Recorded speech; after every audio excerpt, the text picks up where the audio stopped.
निघालाय ना हॉस्पिटलला.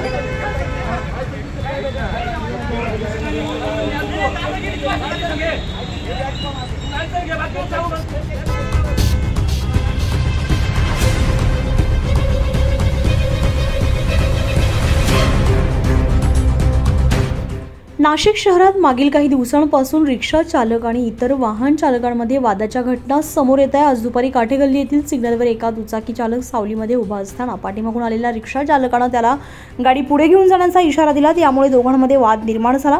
सिग्नलवर सकाळपासूनच पोलिसांचा मोठा बंदोबस्त तैनात असताना पोलिसांनी हा वाद शांत करण्याचा प्रयत्न केला. मात्र रिक्षा चालकानं पोलिसांसोबतही अरेरावी करून शिवीगाळ केली आणि धमकी दिली आहे. यानंतर वाहतूक पोलिसांनी मुंबई नाका पोलिसांना माहिती दिली आणि मुंबई नाका गुन्हे शोध पथक घटनास्थळी पोहोचून संशयित रिक्षा चालकाला ताब्यात घेतले. स्थानिक नागरिकांमध्ये अशा रिक्षा चालकांवर कठोर कारवाईची मागणी होते.